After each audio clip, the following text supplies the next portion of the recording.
আজ রবিবার অস্থায়ীভাবে আংশিক মেঘলা আকাশ সহ সারা দেশের আবহাওয়া শুষ্ক থাকতে পারে। সকাল পর্যন্ত মাঝারি থেকে ঘন কুয়াশা পড়তে পারে এবং তা কোথাও কোথাও দুপুর পর্যন্ত অব্যাহত থাকতে পারে। রোববার সন্ধ্যা ৬টা পর্যন্ত দেওয়া আবহাওয়ার পূর্বাভাসে এসব তথ্য জানানো হয়। বিজ্ঞপ্তিতে জানানো হয়, সারা দেশে রাতের তাপমাত্রা সামান্য বৃদ্ধি পেতে পারে এবং দিনের তাপমাত্রা প্রায় ১ থেকে ২ ডিগ্রি সেলসিয়াস বাড়তে পারে।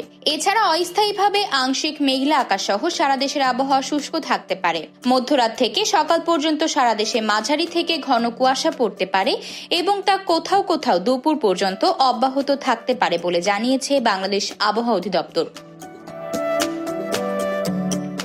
পরবর্তী ২৪ ঘন্টায় অস্থায়ীভাবে আংশিক মেঘলা আকাশ সহ সারা দেশের আবহাওয়া শুষ্ক থাকতে পারে। মধ্যরাত থেকে সকাল পর্যন্ত সারা দেশে মাঝারি থেকে ঘন কুয়াশা পড়তে পারে। সারা দেশে রাত এবং দিনের তাপমাত্রা সামান্য বৃদ্ধি পেতে পারে। এছাড়া আগামী ৫ দিনের শুরুর দিকে দেশের উত্তরাংশে হালকা বৃষ্টি, গুঁড়ি বৃষ্টিও হতে পারে। সেই সঙ্গে রাত এবং দিনের তাপমাত্রা সামান্য হ্রাস পেতে পারে।